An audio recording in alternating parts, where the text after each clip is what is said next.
अकोले तालुक्यातील प्रवरा परिसरातील कळसगावचे सुपुत्र असलेले वाकचौरे यांनी अकोले पंचायत समितीचे सभापती, अगस्ती सहकारी साखर कारखान्याचे उपाध्यक्ष तसेच जिल्हा परिषदेतील अर्थ व बांधकाम समितीचे सभापती म्हणून काम करत असताना विकास, प्रामाणिकपणा आणि लोकसंग्रह याला नेहमी प्राधान्य दिले. कोणत्याही प्रकारच्या भ्रष्टाचाराचा डाग लागू न देता कारभार कसा करावा याचा आदर्श त्यांनी समाजासमोर ठेवला. सर्वपक्षीय नेत्यांशी स्नेहसंबंध, सर्वांच्या सुखदुःखात हजेरी आणि मन जिंकण्याची अद्वितीय शैली यामुळे ते सर्वमान्य नेता बनले आहेत. वाढदिवसानिमित्त आयोजित कार्यक्रमात माननीय कैलासराव वाकचौरे यांचा शाल, खारीक, खोबऱ्याचा हार, घड्याळ आणि साईबाबांची मूर्ती देऊन सन्मान करण्यात आला.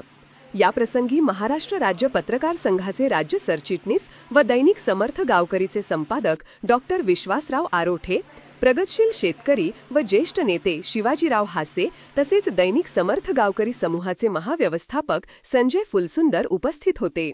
कार्यक्रमाला स्थानिक नागरिक, कार्यकर्ते, विविध क्षेत्रातील मान्यवरांची मोठी उपस्थिती लाभली. वाकचौरे यांच्या नेतृत्वाखाली झालेल्या विकासकामांचा आढावा घेत येणाऱ्या काळातही त्यांच्या मार्गदर्शनाचा समाजाला मोठा लाभ मिळेल अशी भावना उपस्थित मान्यवरांनी व्यक्त केली.